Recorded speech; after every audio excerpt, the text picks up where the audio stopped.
السلام عليكم، اهلا بكم محبي الزراعة. في الفيديو ده ان شاء الله هنتعلم طريقة زراعة الفول البلدي زي ما انتم شايفين بطريقة سهلة جدا. كل اللي احنا محتاجينه هو بذور الفول البلدي. طبعا نسبة انباته بتكون كويسة جدا.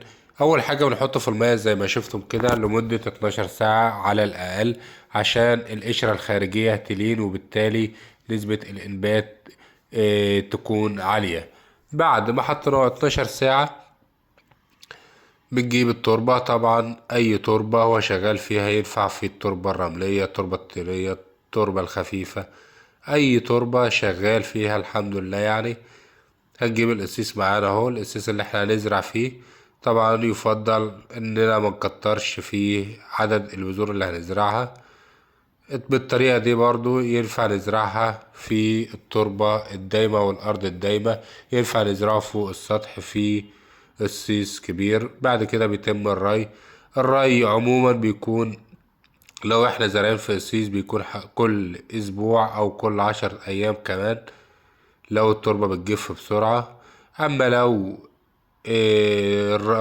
مزروع في أرض دايمة في حديقة المنزل ممكن نروي كل 15 يوم. ده شكل البذور اهيت بعد اسبوع ما شاء الله.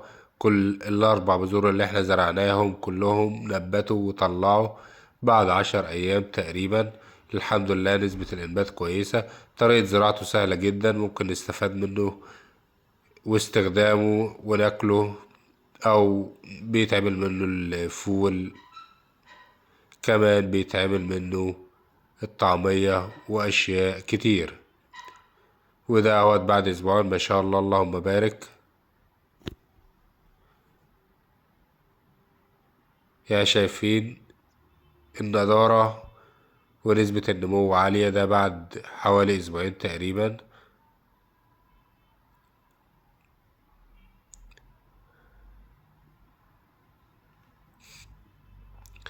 أهم حاجة الري بانتظام. طبعا ما نكترش المية لولا إنه ما بيحبش المية، عشان ما يحصلش عفان وأمراض بسبب كثرة المية. طبعا نسبة تعرضه للشمس لازم تبقى نسبة كويسة.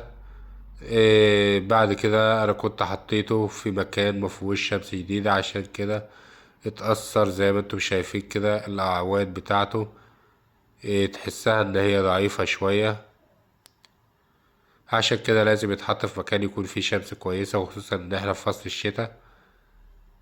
ده شكله اهوت بعد شهر تقريبا. بعد كده يبدأ ينور معانا ان شاء الله. تابعونا في فيديو جاي بإذن الله، وهنشوف الازهار والثمار بتاعته شكلها عامل ازاي برضه في نفس القصيص بإذن الله. ده كانت فيديو سريع لطريقة زراعة الفول، واتمنى تستفادوا منه وتزرعوه بالطريقة دي، وان شاء الله ينجح معاكم. ولو احتجتوا اي حاجة سيبولنا كومنت ان شاء الله ونقدر نفيدكم. في النهاية نتمنى من حضراتكم دعم الفيديو بلايك وكومنت. كمان ما تنسوش تعملوا شير عشان الكل يستفاد. وشكرا لمتابعتنا، والسلام عليكم ورحمة الله وبركاته.